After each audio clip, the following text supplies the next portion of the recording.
Right, so looking at depreciation then. So depreciation is kind of similar to compound interest, and we have a similar kind of formula here that you can see.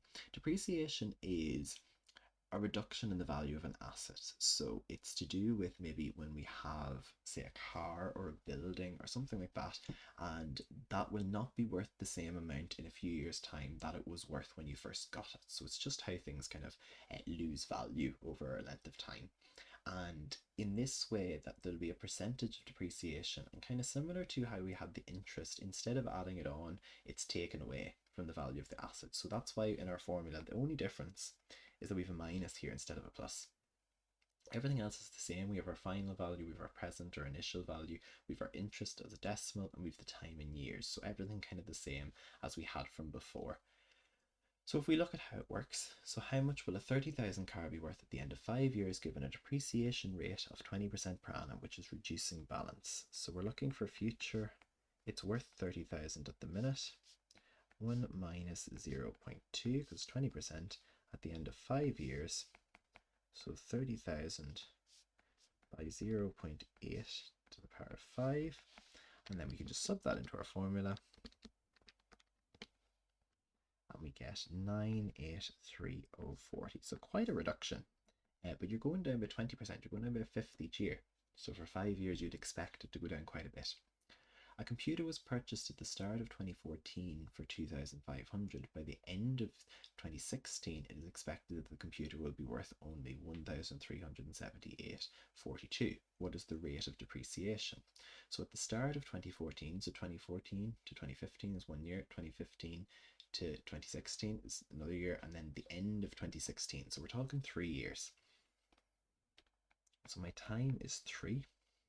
Okay, so we're talking 3 years because we've all of 2014, all of 2015, all of 2016. The future value is 1,378.42. The present value is 2,500.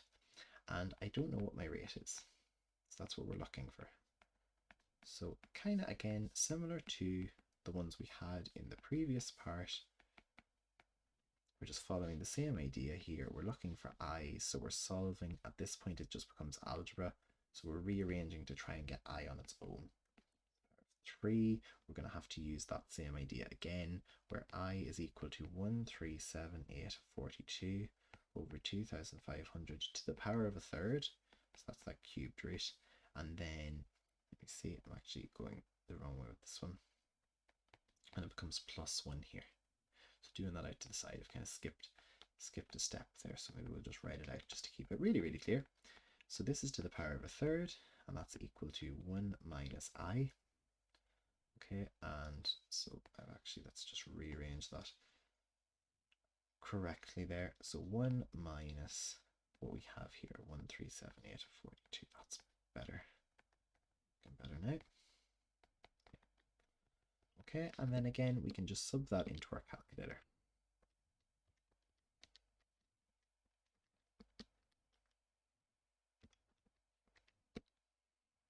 And we get an interest rate of 0.18, which is 18%. Okay, so again, following it the same way, rearranging it appropriately, just being careful, I suppose, that we follow the right steps. So looking at some exam questions, then using that. So I think we'll just do 2 exam questions. So it's fairly, so a lot of this is fairly short because it's kind of similar enough to your interest with just that slight change in the formula. So a new machine is bought for 30,000. Its value depreciates by 15% each year for 5 years. Find the value at the end of the 5 years. So we're looking for the future value. I start with a value of 30,000. We're looking at the end of 5 years with an interest rate of 15%, which is 0.15. So again, we just fill out our formula,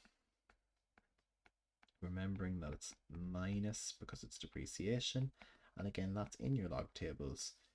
There are the 2 different variations of this formula, so you don't actually need to remember it. But it's just, I suppose, making sure that we take it down correctly.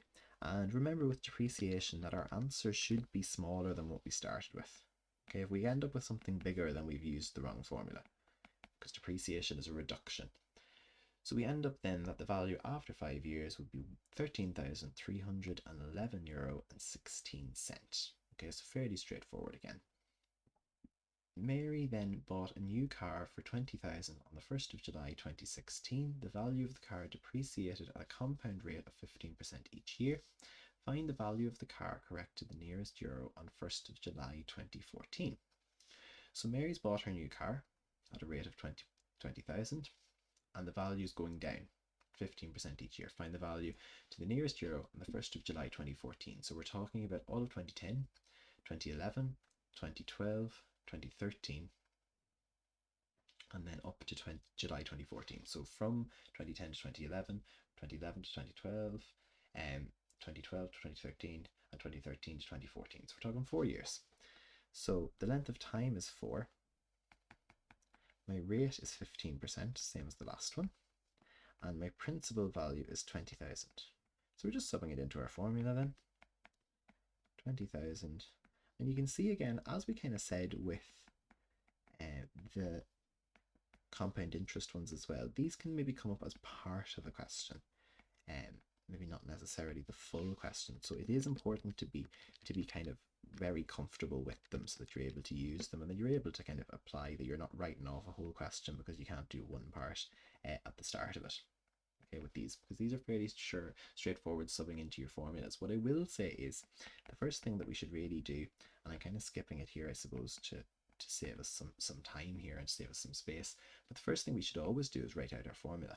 So we write out our formula and do in here what we have as well. List out what we know. List out what we know in terms of all the letters in my formula, rearranging them that way because it just makes it a bit clearer for you when you're trying to sub them in then into your formulas. Now we're asked to give it correct to the nearest euro, so let's just round this up to 10,440 euro then as my final answer for the value of her car on the 1st of July 2014.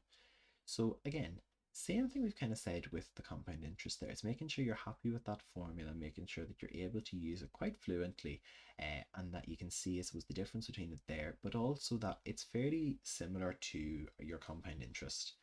There's not an awful lot of difference in how you kind of actually solve the questions.